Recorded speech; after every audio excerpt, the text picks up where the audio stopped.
여러분들의 종목 고민들을 속 시원하게 풀어드리겠습니다. 오늘도 여러분들 종목 고민 상담을 맡은 문현진 멘토입니다. 자, 오늘도 여러분들 고민들 좀 깊어지고 있을 것 같습니다. 미국 장은 좀 좋은데 우리 장은 조금 밀리고 있거든요. 그러다 보니까 밀리는 건 아니지만 밀리는 것 같은 느낌이 들고 있는 시장이죠. 그래서 여러분들 종목 고민들이 또 깊어지지 않을까 싶습니다.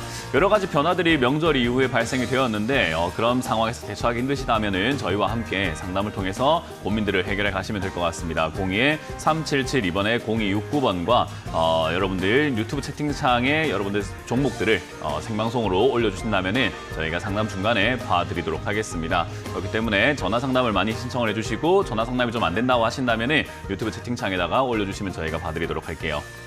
자, 그러면 여러분들 고민들 해결하기 앞서서 역시나 시장에 대한 이야기를 조금 해놓고 출발해볼까 싶습니다. 오늘 지수가 0.49% 정도 이렇게 올라가면서 마무리가 되었어요. 그런데 어제도 그렇고 오늘도 그렇고 올라가긴 했습니다. 지수가 올라가긴 했는데 음봉으로 빠지면서 올라가고 있죠. 그래서 조금 내려가고 있다는 느낌이 조금 들 수도 있는 그런 장인 것 같습니다. 그리고 코스닥은 오히려 좀 강하게 움직이고 있는 모습이죠. 코스닥은 양봉으로 쭉쭉 올라가게 되면서 1.19% 정도대 상승을 해주고 있는 것 같습니다. 코스닥이 이렇게 강한 이유가 뭘까? 라고 하면은 이제 미국에서 0.5%대 금리 인하를 했습니다. 보통은 0.25%대 움직임이 있는데 0.5%대 금리 인하를 해버리다 보니까 아니 이거 0.5%나 금리가 떨어져 버렸네. 이걸 우리가 흔히 말하는 빅컷이라고 하죠. 그렇게 되니까 야 고금리 때문에 이자가 너무 비싸니까 우리가 흔히 말하는 중소형 기업들, 빅테크 기업들, 기술주들, 제약 바이오 업종들 이런 데는 자금이 많이 필요하거든요. 근데 그 자금을 우리가 마련하는 데 있어가지고 고이자 그러니까 고금리를 내면서 이자를 조금 비싸게 내놓으면은 회사에 부담이 될 것 같은데 금리가 떨어지게 되면 결국 회사의 부담이 줄어들지 않을까 하는 그런 기대감이 형성이 된 겁니다. 그래서 오늘 바이오 관련주라든지 또는 기술주 이런 것들이 좀 많이 올라가게 되었고 코스닥 관련주들이 좀 이렇게 치고 올라가는 그림들이 나오게 되죠.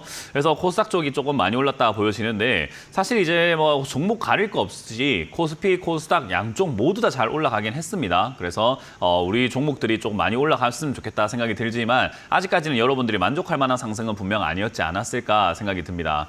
그러면 앞으로 우리 시장이 어떻게 될 것인가라고 했을 때는 사실 미국이 0.5% 금리를 인하했다라는 것 자체가 좀 충격이긴 합니다. 왜냐하면 0.25% 정도대 금리 인하를 하지 않을까라고 세상이 기대를 했던 거예요. 왜냐하면은 야 이거 연준이 금리 인하를 할 것 같긴 한데 연준이 자꾸 괜찮다고 하지 않았니? 경제가 괜찮다고 하면서 금리를 안 내려도 된다고 했지 않았냐? 그래도 9월에는 이제 한번 할 때가 되지 않았나라고 예상을 하던 가운데 갑자기 연준이 한 달 전만 하더라도 금리 안 내릴 수 있습니다. 경제 너무 좋습니다. 연준이 이야기하던 게 고용지표도 너무 좋지 않습니까? 아우 실업률 걱정하지 마세요. 완전 고용 상태에 가깝습니다. 라고 하다가 갑자기 우리 명절 때 금리 인하를 하면서 하는 이야기가 연말까지 실업률이 좀 많이 올라갈 수 있겠는데요. 실업률을 대폭 인상해야 되겠습니다. 라고 예상을 하게 되면서 또 금리도 0.5%대를 선제적으로 내려야 되겠습니다. 라고 하니까 금리 인하를 기대했던 입장에서는 진짜 하긴 했네. 라는 생각을 하면서도 왜 이렇게 많이 했지?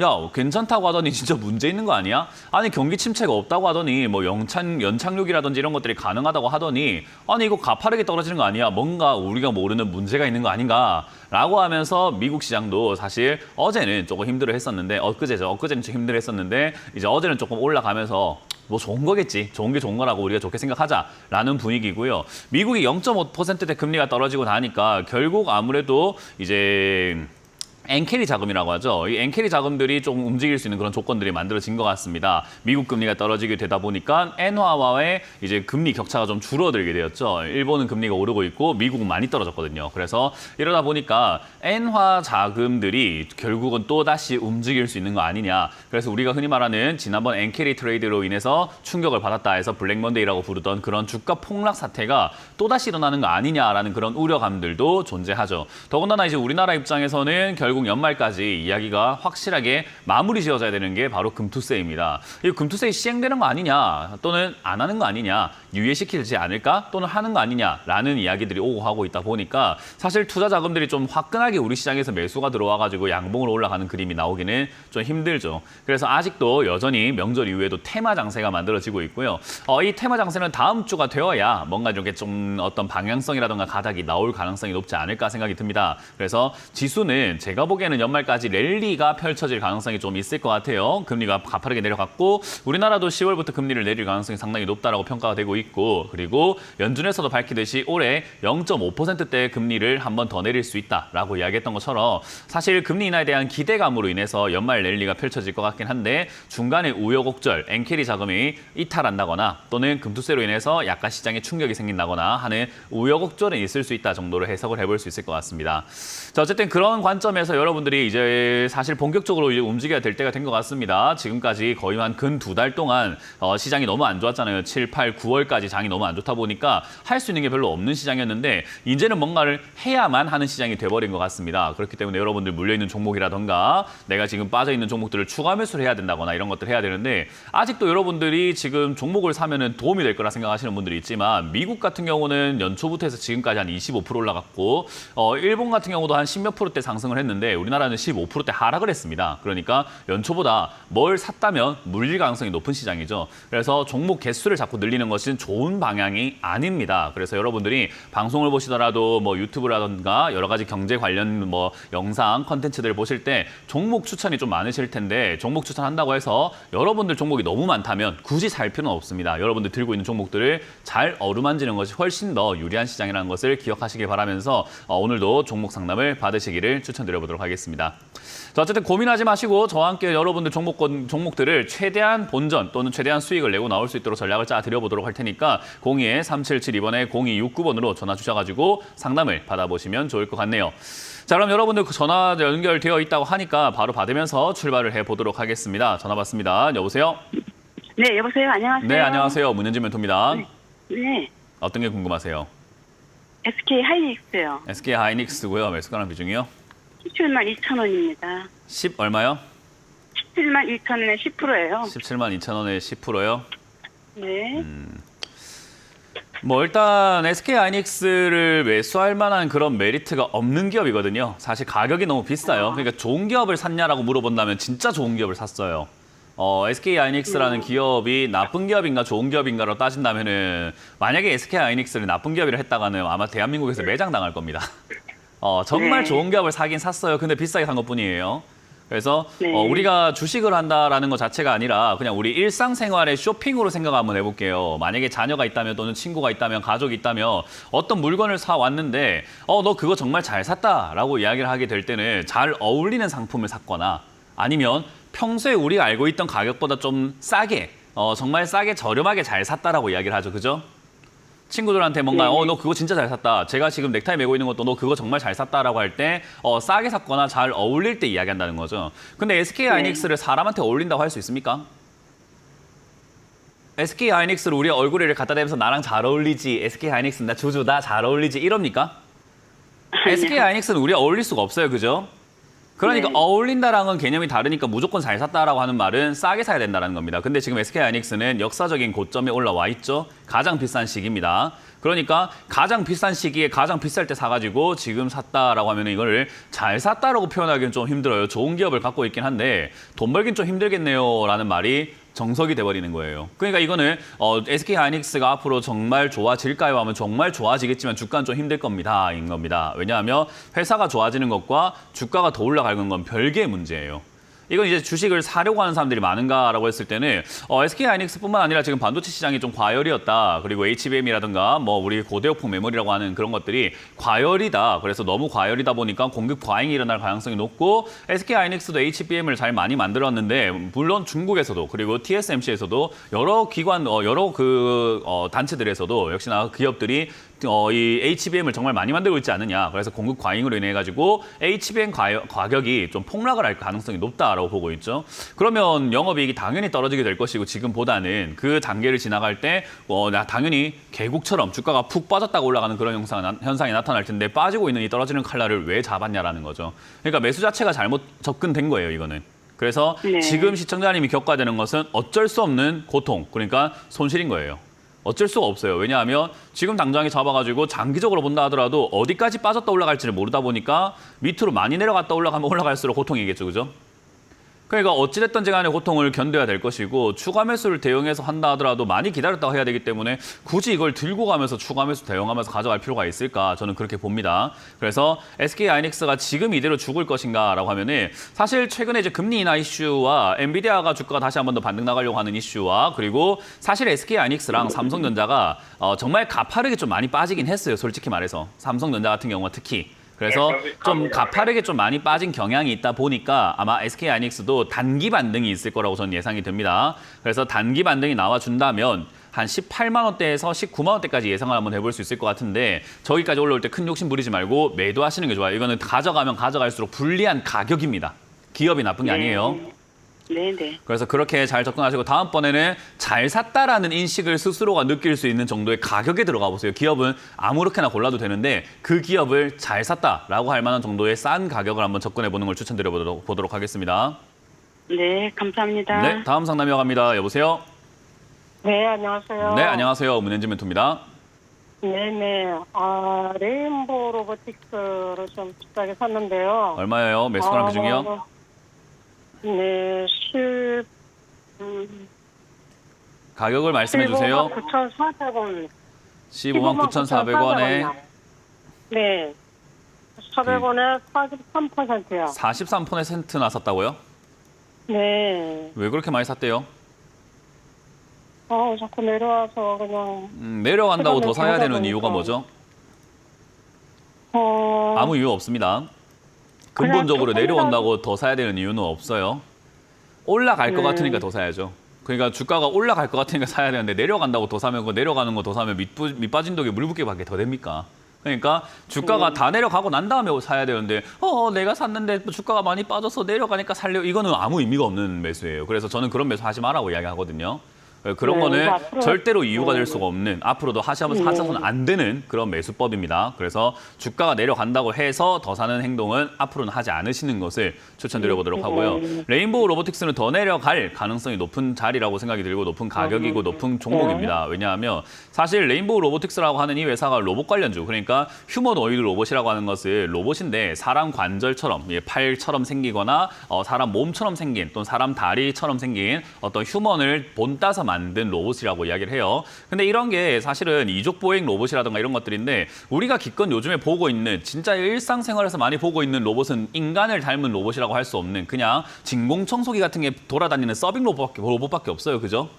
그냥 우리 가게 같은 데 한 번씩 가보면 서빙 좀 도와주는 로봇인데 그마저도 우리 한국에는 빨리빨리 문화 때문에 답답해서 그 서빙하는 사람들이 와가지고 그거를 옮기고 있는 그런 모습들을 많이 볼 수가 있어요. 그러니까 사실 아직 로봇이 가야 되는 과정이 좀 먼 거죠. 그래서 아직은 개척이 되지 않은 시장이기도 하지만 아직 개척을 많이 해야 되는 시장이기도 해요. 근데 그렇게 가야 할 길도 많은데 주가부터 이렇게 미리 올라왔으니 당연히 거품이죠. 그래서 주가가 사실은 실적이 뒷받침되어지지 않은 주가 상승이었기 때문에 주가가 지금 현재 매수가조차도 지금 뭐 한 14, 5만 원 자리조차도 거품입니다. 그러니까 이거는 주가가 다시 한번 밑으로 쭉 거품 빠질 때까지 내려가는 수밖에 없고 내려가다가 이제 산업적인 성장이라든가 실질적으로 이렇게 좀 뭔가 상업화가 좀 되어가기 시작하면서 매출이 발생된다면 하락이 멈춰지면서 다시 올라오기 시작할 거예요. 그러니까 그때까지는 그냥 떨어지는 칼날입니다. 얘도. 그렇기 때문에 로봇 관련주가 나쁜 테마는 아니에요. 왜냐하면 아까 말한 것처럼 아직 개척되지 않은 완전히 미지의 땅이고 신대륙과 같은 시장이기 때문에 앞으로 많이 만들어지면 질수록 정말로 많이 팔려나갈 수 있는 산업이긴 해요. 특히나 테슬라 같은 경우에 이제 뭐 일론 머스크 같은 경우도 내년부터 해서 또는 내후년부터 해가지고 사람형 로봇 그러니까 뭐 요즘에 영상도 많이 나오죠. 뭐 식기세척기라든가 이런 거 설거지도 하고 이불도 개고하는 그런 인간형 로봇이 한 대당 1,700만 원 정도 수준에 이렇게 발매가 될 것이다라고 예상을 하고 있거든요. 그러면 수많은 자영업자라든지 정말 단순 노동을 하는 그런 업종에서는 1,700만 원을 주고 로봇을 사는 게 사람을 고용하는 것보다 나을 수 있기 때문에 매출이 정말 어마무시하게 성장해 나갈 수도 있고 그런 시장이 앞으로 매년 성장을 한다면은 레인보우 로보틱스도 나중에 주가가 회복될 수는 있겠죠. 하지만 그게 뭐 내년부터 팔려 나간다고 하더라도 이제 초기 단계다 보니까 시행착오가 분명히 있을 거고 오류도 정말 많을 겁니다. 그러니까 뭐 다음 모델, 그 다음 모델쯤 되어야지 이제 우리나라에서도 상용화되기 시작하면서 좀 보여지기 시작할 텐데 그럼 한 2026년, 7년, 8년 되지 않을까 싶어요. 그럼 그때까지 주가는 안 올라갑니다. 빠지는 게 맞는 거예요. 그러니까 사실 레인보우 로보틱스를 매수하셨던 이유는 아마 로봇 관련주 좋다 해서가 아무 이유 없이 맥락 없이 TV에서 좋다 하니까 내가 좋다고 생각하지 않고 그냥 좋다고 하니까 샀을 겁니다. 근데 그렇게 매수해가지고 돈 벌기가 힘들다라는 거죠. 결국은 지금 당장에는 대응할 수 있는 방법이 저점을 무너뜨리게 된다면 괜히 몰려 있는 것보다는 빠르게 손절하는 것이 나중에 시간도 많이 벌고 기회비용 면에서 훨씬 낫다고 생각을 합니다. 그래서 저는 13만 원이 무너지게 된다면 또는 여유가 조금 있어서 손절을 조금 더 감당할 수 있다면 15만 원이 무너지게 된다면 저는 그냥 손절하시는 게 또는 비중을 줄이시는 게 훨씬 낫다라고 보고 있고요. 괜히 장기로 가져가봤자 20한 5, 6년쯤 그러니까 3, 4년 뒤에 겨우 본전 올까 말까? 본전 안 올 수 있습니다. 왜냐하면 이게 많이 빠지면 많이 빠질수록 올라오는 게 힘드니까요. 그러면 많이 빠지면 많이 빠질수록 고통을 더 심하게 받고 본전도 못 찾을 수 있는데 그 몇 년을 굳이 여기다 갖다 버릴 필요가 있는가? 저는 그런 좀 아쉬움이 남습니다. 그래서 12만 5천 원이 무너진다면 시청자님의 결단이 필요하죠. 손절하시던가 장기적으로 3, 4년 갖다 버리시던가 둘 중에 하나인데 당연히 시간을 버는 게 낫겠죠. 그죠? 그래서 저는 12만 5천 원이 무너지게 된다면은 저는 정리하시는 걸 추천드리고 줄일 거고요. 지금 이제 아까 말했던 것처럼 이제 금리 인하 때문에 금리 인하라는 게 엄청난 변수거든요. 시장에서 엄청난 호재가 될 수 있어요. 사람들이 금리 인하를 좋다고 생각을 하기 때문에요. 그래서 그런 부분으로 인해서 예를 들어 얘가 기술주가 올라오게 되면서 최근에 테슬라도 막 급등이 나오고 엔비디아도 급등 나오고 하는 거 보니까 기술주들이 잠깐 올라갈 수 있을 것 같은데 그때 올라갈 때 만약에 15만 원대까지 회복된다면은 큰 손실 없이 그냥 빠르게 정리하시는 것이 좀 좋지 않을까라는 전략을 드려볼 수 있겠네요. 반등 나올 때 욕심만 안 내면 됩니다. 네, 조금만 올라오면 그러면 손절을 해야 되나요? 그 이야기 하고 있는 거죠, 지금? 네, 아니면 관만 그냥 아니면이 아니라 지금 그 이야기를 했습니다. 결론 내드렸어요. 고맙습니다. 자, 다음 상담 이어가도록 하겠습니다. 여보세요? 예, 안녕하세요. 네, 안녕하세요. 문현진 멘토입니다. 네, 수고하십니다. 네, 어떤 게 궁금하세요? 대상홀딩스. 다시 한번요. 대상홀딩스. 대상홀딩스고요. 네, 9,040원에 7%. 9,400원에 7%. 예. 뭐 일단 매수가가 그렇게 높은 편은 아니고요. 뭐 비중도 7%면 대응이 아주 수월한 단계입니다. 그래서 지금 제가 시청자님한테 질문 드릴 거는 지금 이거 사신 금액만큼 또는 이거 사신 금액의 한 2배 정도의 현금이 있나요? 네. 가면 한 20%까지 비중을 늘릴 수 있다는 거잖아요. 그죠? 네. 그러면 그냥 가져가시면 됩니다. 왜냐하면 대상홀딩스라고 하는 이 기업 자체는 뭐 우리가 흔히 말하는 식량 관련주, 식음료 관련주라는 걸 다들 알고 있어요. 그죠? 네. 대상에 이렇게 좀 영업이익이라든가 이런 것들을 조금 이렇게 받는 곳이니까. 그래서 홀딩스라는 이름 자체가 좀 마음에 안 들어서 그렇지 사실 홀딩스가 주가가 많이 안 움직이거든요. 근데 최근에 네. 뭐 이정재 이슈라든가 여러 가지 뭐 정치인들 이슈에 따라 가지고 주가가 급등이 나오긴 했습니다. 근데 앞으로도 정치 테마로도 엮일 가능성은 분명히 있다고 보여지고요. 그리고 회사가 돈을 잘 벌긴 벌어요. 대상도 그렇고 대상홀딩스도 그렇고요. 그리고 최근에 올 추석 날씨 좀 어땠습니까? 더웠어요. 더웠어요. 그래서 더워서 우리가 좀 생각하는 게 덥기도 더운데 좀 농사라든가 이런 거 좀 어떻게 될 것 같은 느낌이 좀 들어요. 농사가 배추가 너무 비싸요. 그죠. 배추가 막 한 포기당 13,000원, 15,000원 이랬던 것 같아요. 그죠. 쪼매난 네. 게. 알배추 요만한 한 제 주먹보다 조금 더 큰 배추가 지금 한 15,000원 하던 것 같던데요. 그죠? 네네. 너무 비쌌어요. 그래서 이거 뭐 알배추를 갖다가 뭐 쌈 싸먹기도 이제 너무 좀 부담스러운 가격이지 않나 싶은데 지금 전 세계적으로 우리나라만 그런 게 아니라 전 세계적으로 난리가 났는데 최대 밀 생산국이 우크라이나거든요.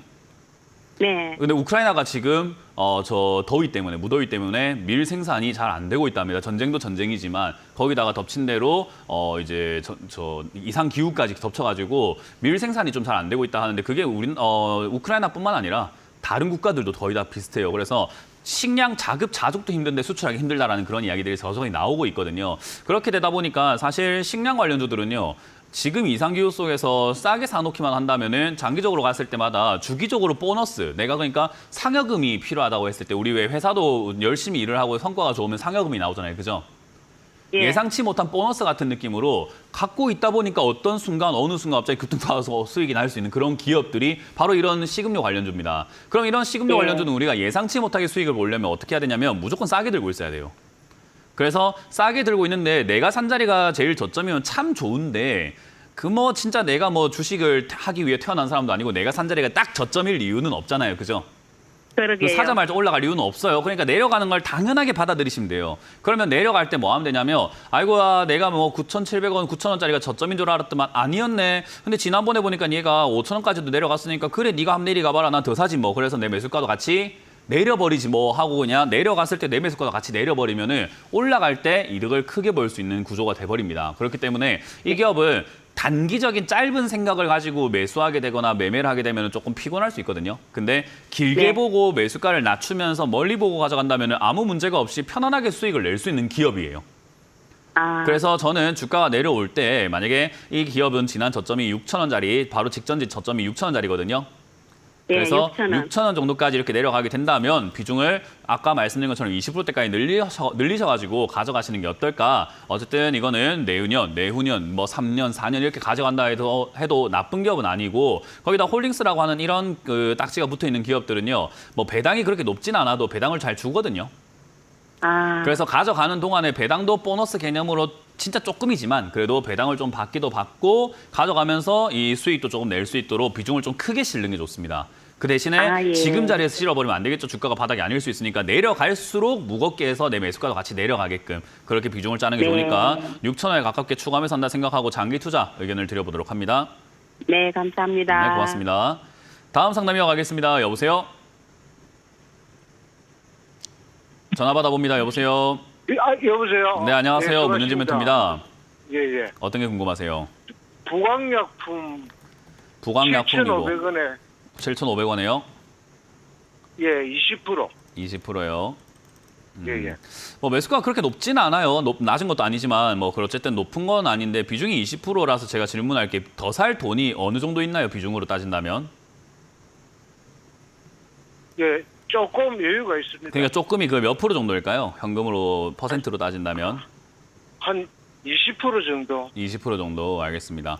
예, 예. 일단 부강약품을 추가 매수하기에 좋은 기업인가 하면 매출과 영업이익이 그렇게까지 증가하고 있지는 않은 기업이라서 썩 추가 매수하기엔 좋은 건 아닌데 지금 이제 분위기 상황으로 봤을 때 사실 이제 바이오 쪽이라던가 제약 바이오 쪽이 지금 움직이는 게 좀 예사롭지 않습니다. 요즘에 신규 상장주라던가 뭐 치매 테마라던가 뭐 항암제 테마라던가 뭐 비만 치료제 테마라던가 여러 가지 테마들이 지금 막 움직이기 시작을 하고 있고 거기다가 금리 인하가 진행이 됐다라고 이야기하다 보니까 기업에 대한 어떤 제약 바이오에 대한 투자가 좀 더 확대되지 않을까라는 기대감이 생겨서 제약 바이오들의 움직임이 조금 강하게 나오려고 폼을 잡고 있어요. 그래서 사실 지금 이게 5,000원대까지 떨어졌다고 추가하면서 하기에는 너무 불확실하거든요. 아직까지 바닥 잡은 것도 아니고 더 내려갈 수 있는 자리란 말이죠. 그래서 예. 지금 여기서 내가 내 매수가 대비해가지고 거의 뭐 지금 한 30%대 지금 뭐 하락을 했기 때문에 추가 매수하면 되지 않을까요? 라고 하고 한다면 그 이유가 너무 근거가 별로 없어요.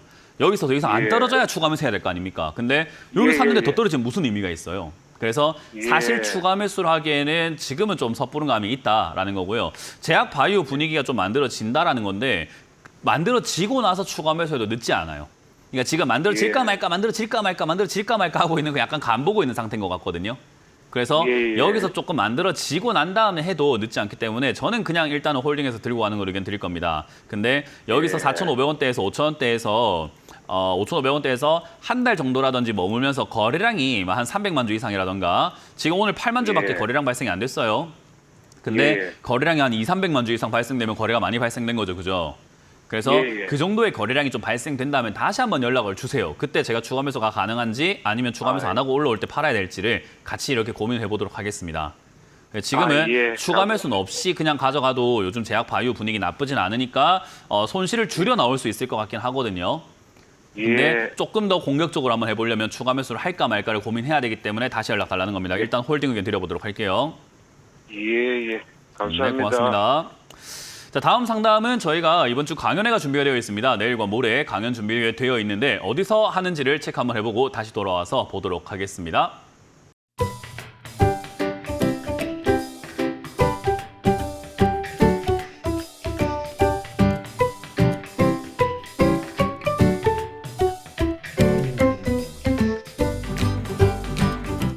네, 이번 이번 주도 저희가 전국 여기저기서 강연을 준비했죠. 저는 이번 주 내일 광명에서 준비했습니다. 광명 평생학습원 5층 배움실에서 여러분들 만날 준비가 오후 1시에 되어 있으니까요. 많이들 오셔가지고 강연에 참석해 주시면 감사드리겠고요.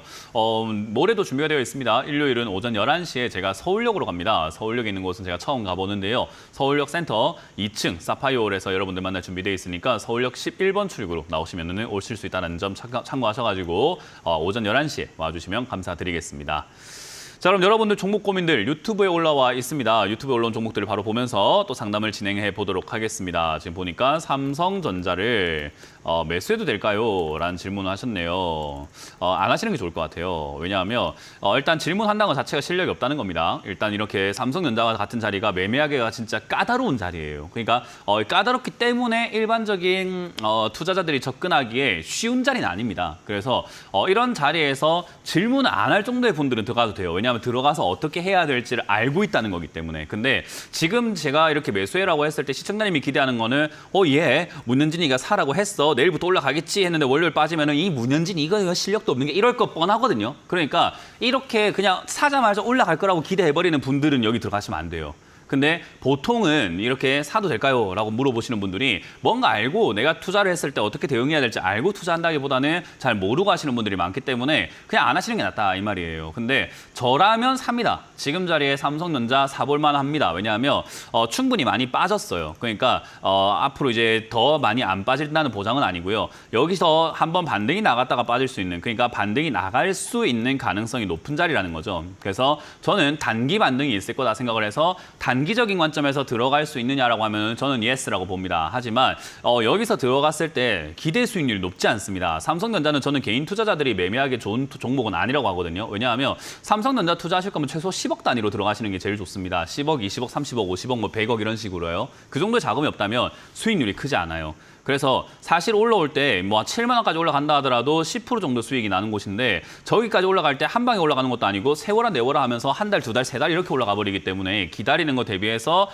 수익률도 낮은 편이고, 그리고 우리 개인 투자자들은 급등 나왔을 때는 팔아버리고 치워야지 하고 빡빡 이렇게 빨리빨리 결정이 되는데 오늘 1% 올라갔다가 내일 1% 빠졌다가 내일 1.5% 올라갔다가 내일 1.3% 빠졌다가 다음날 3% 올라갔다가 다음날 2% 빠졌다가 이런 식으로 가버리게 되면은 그 어느 날 나도 모르게 아우 지겹네 진짜 이거 뭐 어떻게 하라는 거야 이거 뭐 짜증나 죽겠네 하면서 팔아버리는 경우도 생깁니다. 그래서 삼성전자는 저는 일반적인 개인 투자자들을 그냥 관상용, 집에 어항이 있다면 어항에다가 물고기 넣어놓지 그걸 잡아먹진 않잖아요. 그러니까 그런 것처럼 삼성전자는 그냥 보는 용이에요. 그냥 우리 개인 투자자들은 관망용으로 나침반처럼 지표로 삼는 게 좋다. 그래서 삼성전자가 반등이 나갈 가능성이 높다 보니까 제가 연말까지 시장이 랠리가 나올 것 같네요라는 지침으로 사용하고 있지, 저도 삼성전자를 투자할 만한 돈이 없습니다. 10억 단위의 돈 없습니다. 그러니까 이런 종목을 우리가 사가지고 매매를 해갖고 그러지는 마세요. 그래서 저는 차라리 이거 살 바에는 들고 있는 종목, 지금 만약에 현금이 100%시라고 한다 하더라도 굳이 삼성전자라는 생각이 들지만 들고 있는 종목을 잘 매수해서 추가 매수해서 삼성전자 올라갈 때 다른 종목 다 같이 올라갈 수 있으니 다른 종목 보시는 게 수익률 면에서도 매매 장점에서도 좋지 않을까라는 생각이 듭니다. 그래서 그 점을 참고하셔가지고 대응하시고 매수는 가능하다 하지만 그냥 안 하는 게 좀 더 유리하다라는 것을 전략으로 드려보도록 하겠습니다. 다음 상담 이어가도록 하겠습니다. 이마트가 지금 비중이 67,000원에 10%라고 하셨는데 어떻게 해야 될까요? 라고 해주셨습니다.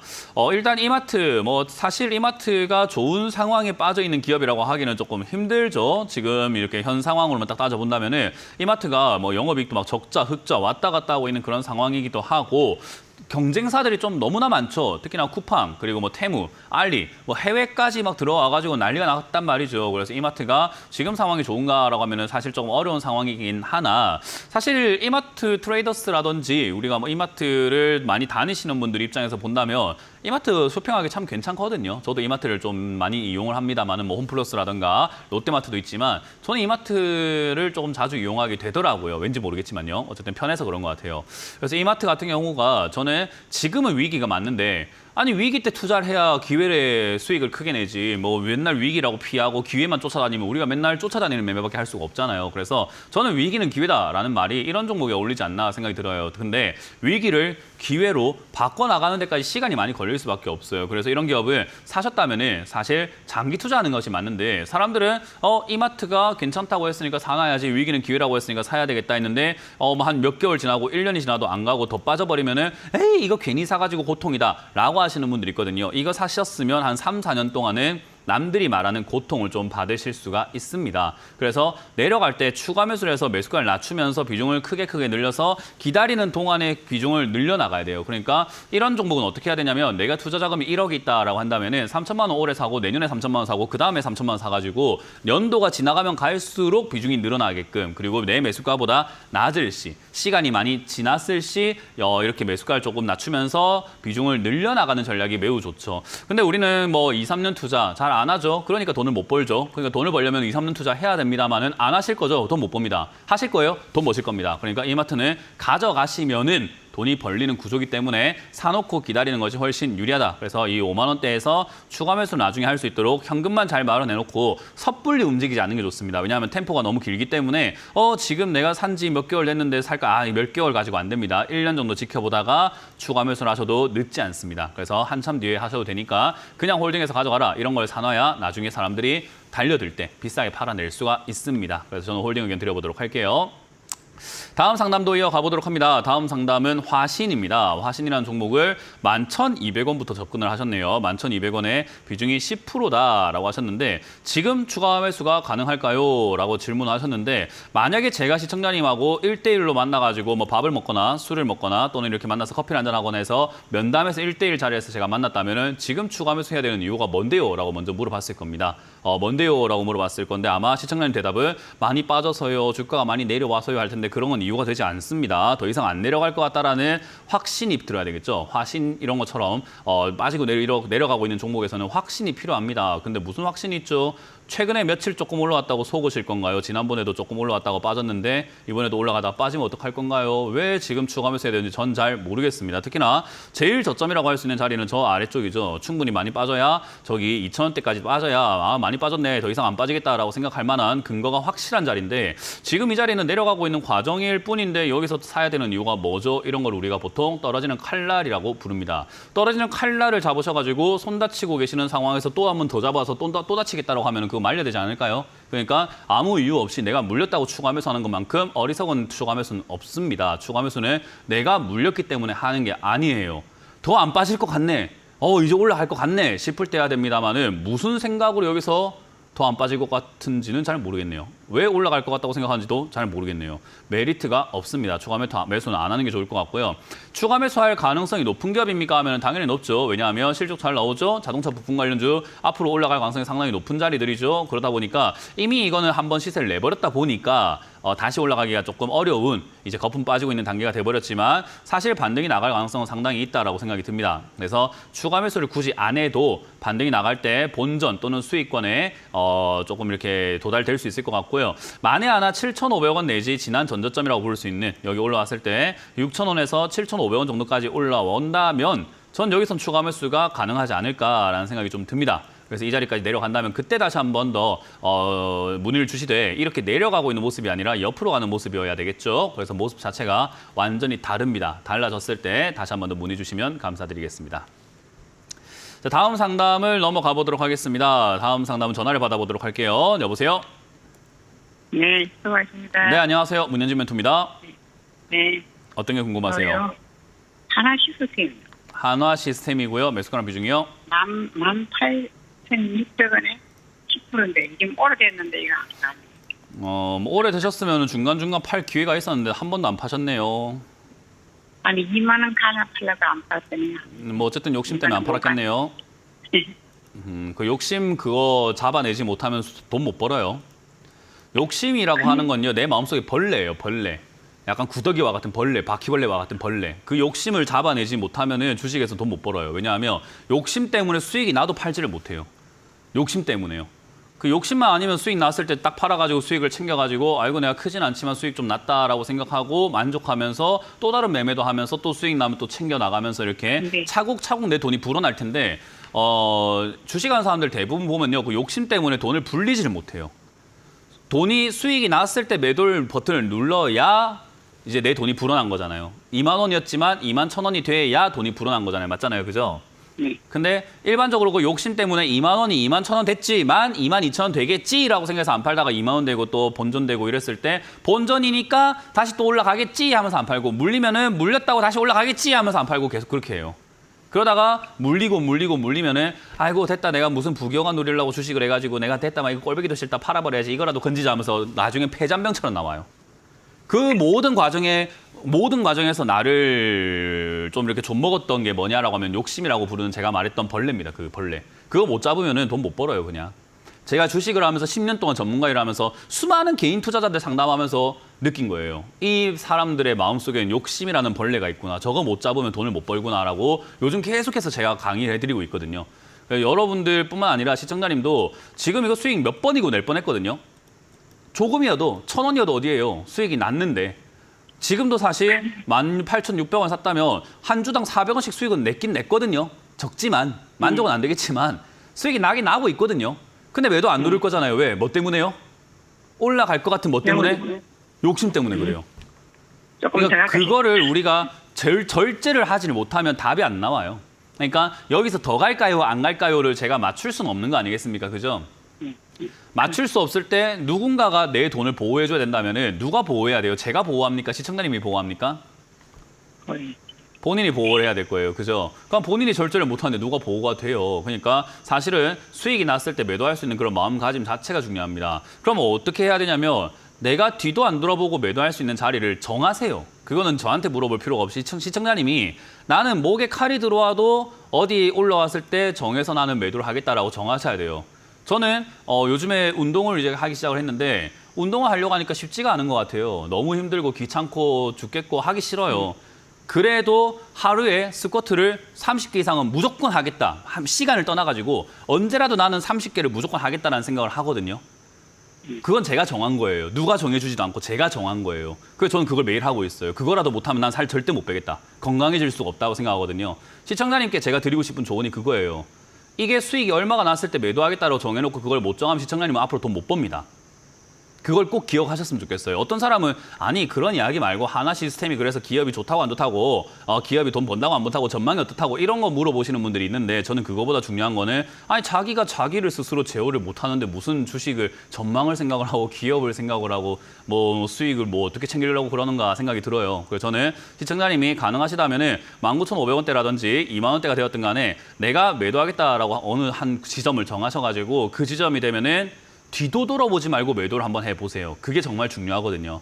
그래서 지금 이 자리는 지난 고점 자리가 사실은 19,300원 정도가 됩니다. 그래서 19,300원 자리가 매도, 1차 매도하기 좋은 자리입니다. 그래서 단기적으로 매도하시는 게 좋을 것 같고 그 자리가 넘어서게 된다면은 뭐 2만 원에서 2만 500원까지 올라갈 수는 있겠지만 저 자리도 못 넘어가면은 못 올라가는 자리죠. 그렇기 때문에 19,300원 자리에서 일단 비중을 3분의 1 또는 절반 정도를 묻지도 따지지도 말고 그냥 매도 버튼을 누를 수 있는지 없는지 스스로 테스트 해보세요. 만약에 매도 버튼 못 눌렀다. 올라갈까 봐 못 눌렀다. 주식 접으세요. 안 하는 게 맞습니다.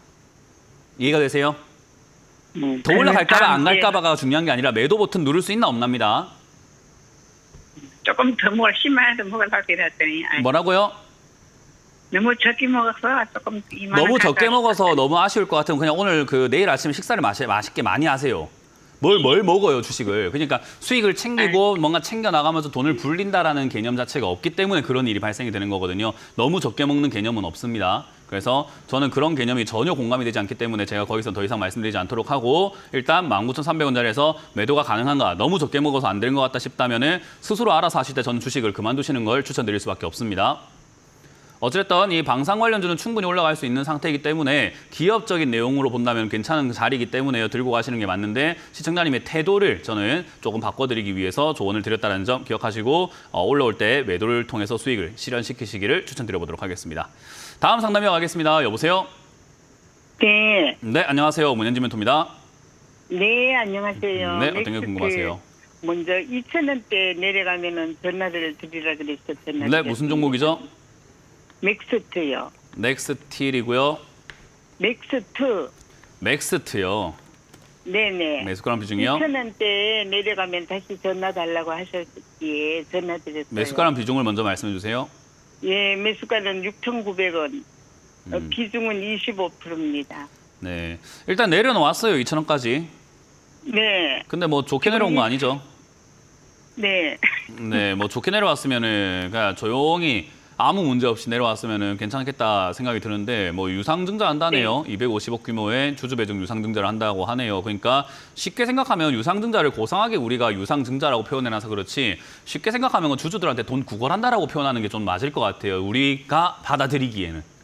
이렇게 이야기하면은 기업 관계자들이 듣기에는 조금 거북할 수는 있는 표현이긴 합니다만은 사실 우리 투자자분들을 위해서 전 방송을 하고 있기 때문에 투자자들이 느끼기에 어떻게 바라봐야 되는가 하면은 주주 배정 유상증자는 구걸이 맞습니다. 그냥 나 돈 없다, 돈 없으니까 너희한테 지금 손 좀 벌리겠다, 돈 좀 달라 이런 이야기거든요. 그러니까 네. 기업이 좋은 상황이면 유상증자를 안 하겠죠. 네. 그러니까 네. 힘든 상황에서 하는 겁니다. 물론 좋은 상황에서 하는 기업들도 있습니다. 특히나 투자를 위해서 더 큰 공장을 짓는다거나 더 다른 어떤 발전을 위해서 하는 기업들도 있는데 얘는 지금 발전을 네. 위해서 하는 것 같아 보이지는 않거든요. 네. 왜냐하면 지금 얘는 유상증자 해가지고 뭐 할 건가 지금 보니까 맥스트가 유상증자를 250억 규모의 유상증자를 하겠다라고 하는데 공시를 보니까 뭐 하는 데 씁니까? 그러니까 채무 갚는 데요. 빚 갚는 데요.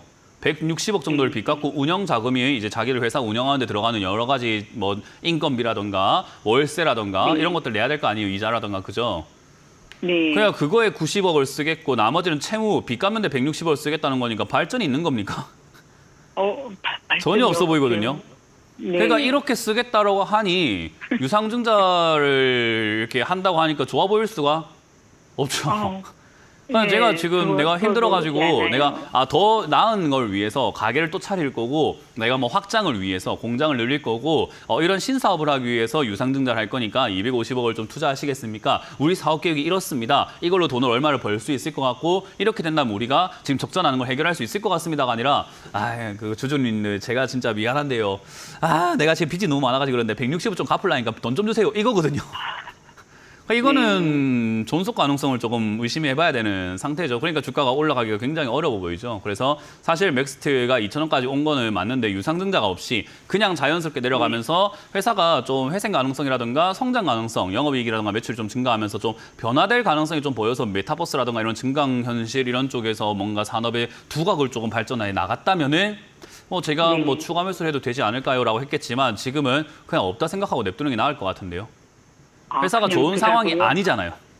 네. 그러니까 이거는 괜히 손댔다가는 밑빠진 독에 물 붓기가 될 수 있습니다. 그래서 유상증자도 안 받는 게 저는 개인적으로 낫지 않을까. 이 맥스트를 들고 있는 다른 주주님들이 있다 하더라도 저는 유상증자를 안 받는 게 이 기업은 돈 줄 가치가 별로 없어 보인다라는 게 저의 생각이에요. 네. 그래서 저는 그렇게 유상증자를 안 받는 게 좋을 것 같고 나중에 그냥 나만 잘 탈출할 수 있도록 자리를 잘 잡으면 추가 매수 고민하는 게 나을 것 같기 때문에 한 2,000원대 자리 잡거나 아마 이거 지금 이 흐름이라고 한다면 1,500원대, 1,000원대까지 내려갈 가능성이 있을 것 같거든요. 그래서 저는 그냥 없다 생각하고 내버려 두는 것이 나을 것 같다. 추가 매수 의견 안 드릴 거고요. 회사가 일단 빚만 잘 갚으면은 다음 재무제표 면에서는 잘 나올 것 같습니다. 왜냐하면 지금 이 부채가 330억까지 늘어났는데 이걸 지금 갚겠다는 거잖아요. 160억을. 그러니까 다음 감사 보고서는 좀 잘 나올 것 같긴 한데 유상증자 또 할 것 같은데요. 왜냐하면 90억 가지고 운영 안 되거든요. 적자가 40억씩 1분기에 나고 있기 때문에 90억 가지고 불안하네요. 왜냐하면 2분기 지나면 6개월 만에 90억 날려먹는 회사예요. 그래서 운영자금 90억이 너무 적지 않나. 그래서 아마 이거는 유상증자를 또 하지 않을까라는 그런 생각이 좀 드네요. 그 외에 만약에 3자 배정 유상증자 이런 걸로 인해 가지고 좀 주가가 날아가는 경우가 생긴다면은 괜찮을 수 있는데 그건 우리가 예상할 수 있는 부분이 아니라서 추가 매수 해놓기는 조금 불안합니다. 그래서 저는 이건 그냥 그대로 들고 가서 추가 매수 없이 가져가다가 나중에 3자 배정 유상증자 또는 또 다른 유상증자 이야기가 나오게 된다면 그때 다시 한번 연락을 주세요. 그때까지는 이거 없다고 생각하세요. 네, 여기서 돈 다 날렸다 생각하시는 게 마음이 좀 더 편할 것 같습니다. 아시겠죠? 다음 상담 이어가겠습니다. 여보세요? 여보세요? 네, 안녕하세요. 문현진 멘토입니다. 네, 안녕하세요. 네, 어떤 게 궁금하세요? DB 하이텍 네, 46,200원에 10%입니다. 46,200원에 네, 10%요? 네. 아, 이게 그렇군요. 뭐라고요? 밑으로 저점을 어느 정도 내려가면은 조금 더 매수를 해야 되는지 몰라요. 아이고, 큰일 날 이야기 하시네요. 안 되겠어요? 이미 비싸게 샀는데 또 저점이 뭐 있다고요? 이거 지금 저점이 저 밑인 것 같은데. 그러니까 지금 상황 파악이 잘 안 되는 투자자분들이 굉장히 많죠. 우리가 이렇게 상담을 해보다 보면 자기가 지금 무슨 자리에 뭐 하고 있는지를 모르기 때문에 저점에서 추가 매수할까요? 이런 이야기를 하는데 저점이 뭔데요? 지금 이거는 고점인데요. 지금도 고점인데요. 많이 떨어져가지고 이제 많이 그 떨어진 건 자리 시청자님 매수가 기준인 거지. 아래쪽에서 봤을 네. 때는 저 위에요. 아직 63빌딩에서 40층이 63빌딩에 63층에서 보기에는 40층이 저층처럼 보이겠지만 바닥에서 본다면 아이고야 40층 저것도 높다 이러고 있는 자리거든요. 그러니까 지금 이미 높은 자리에서 계속 높은 자리에서 뭔가를 하겠다라고 하시는 건데 저는 그게 좋은 선택 같아 보이지는 않네요. 특히나 실력이 좋다면 차트를 좀 볼 줄 알고 빠른 대응이 가능하시다면은 뭐 충분히 스스로 하셨겠지만 그게 안 되니까 전화하신 거 아니에요, 그죠? 그러면 지금 뭔가 대응을 섣불리 하시기에는 좋은 실력을 갖고 있지는 않기 때문에 고층에서 떨어져서 살아남을 가능성이 별로 없어 보이기 때문에 저는 추가 매수는 안 하는 게 나을 것 같네요 라고 말씀을 드릴 수밖에 없어요. 그 말은 결국 지금 이 자리는 단기 반등이 있을 수도 있는 자리예요. 있을 수도 있다는 거예요. 있을 자리 단위가 아니라 있을 수도 있습니다. 그래서 지금 이제 뭐 엔비디아 반등이 좀 나가고 있고 반도체 관련주들이 조금 반등 나가려고 하고 있지만 실제로 이제 뭐 외국계 계열사 증권사에서는 SK하이닉스라든가 이런데 목표가를 대폭 하향시켜버렸죠. 반토막 내버렸어요, 목표가를요. 그래서 그런 것들을 본다면 지금 반도체 관련주가 얼마나 거품인지를 잘 표현해주고 있지 않나 생각을 하거든요. 그래서 저는 반도체가 올 6월부터 해서 계속 아니 이거 전부 다 고점인데 왜 자꾸 사십니까? 라고 말씀 많이 드렸던 종목들이기도 해요. 앞으로 더 많이 빠질 것 같거든요. 그래서 단기 반등이 있을 지연정 장기적으로 올라갈 것 같지는 않아요. 그러니까 단기적인 반등에서 잘 치우고 나가지 않으면 또 내려가고 또 단기 반등이 있고 또 내려가고 하면서 밑으로 쭉쭉 빠져내려갈 자리가 됩니다. 그러니 추가 매수를 했을 때 잘못 대응하게 되면은 장기 고생을 하고 장기로 물려버리게 돼요. 비중이 커지면 커질수록 손절이 힘들어지거든요. 우리가 100만 원일 때 3% 손절하면 3만 원인데 5천만 원인데 3% 손절하면 150만 원이에요. 그렇기 때문에 그런 식으로 금액이 커져가면 손절하기가 부담돼서 힘들어요. 그러니까 비중이 커지게 되면 손절이 점점 힘들어지니까 일 키우지 않는 게 낫지 않을까라고 저는 생각을 합니다. 그래서 저는 여기서 단기 반등, 지금 이제 금리 인하 이슈로 단기 반등이 나와준다면 아마 4만 원에서 4만 한 2, 3천 원까지 올라올 수 있는데 10% 비중인데 4만 2, 3천 원대 손절하면 그렇게 큰 타격은 아닙니다. 그래서 저는 여기 단기 반등 때 정리하자라는 전략을 드려보도록 하고요. 4만 원짜리가 3만 5천 원짜리가 무너지게 된다면 3만 원에 가깝거나 2만 5천 원에 가깝게 떨어졌을 땐 추가 매수가 가능하긴 합니다. 그래서 그때 다시 한번 연락 주시면 좋을 것 같아요. 이해가 되셨나요? 네, 네, 그렇게 잘 가져가시길 바랍니다. 고맙습니다. 자, 이렇게 우리가 마무리 지어볼 수 있을 것 같은데요. 이번 주 강연회 준비가 되어 있습니다. 내일과 모레 준비가 되어 있는데요. 내일은 광명 평생학습원에서 5층 배운실에서 여러분들 만날 준비가 오후 1시에 되어 있으니까 많이들 와주시면 되겠고요. 일요일도 준비가 되어 있죠. 일요일은 오전 11시에 서울역에서 만날 준비가 되어 있습니다. 서울역 11번 출구로 오시면 스페이스 쉐어 서울역 센터 2층 4파이홀에서 여러분들 만날 준비되어 있으니까 많이들 와주시면 고점과 저점에 대해서 그리고 앞으로 시장에 대해서 제가 자세하게 알려드리도록 하겠습니다. 자, 그럼 저는 물러가 보도록 하겠습니다. 주말 잘 보내시고요. 내일과 모레 만나 뵙길 희망하겠습니다. 지금까지 문현진 멘토였습니다. 고맙습니다. 이런 문자나 전화 받으신 적 있나요? 이런 카카오톡 채널을 보신 적이 있나요? 텔레그램에서 개인적으로 연락을 받으신 적이 있나요? 주식 챔피언을 사칭하는 카카오톡 채팅방, 카카오톡 채널에 이어 스팸 문자 및 전화, 그리고 텔레그램 사칭까지 발생하고 있습니다. 주식 챔피언은 대표 번호 이외에 다른 번호나 카카오톡, 문자, 텔레그램 등의 연락을 받으신 분들은 즉시 차단하여 주시기를 바랍니다. 큰 피해가 발생하지 않도록 각별한 주의 바랍니다.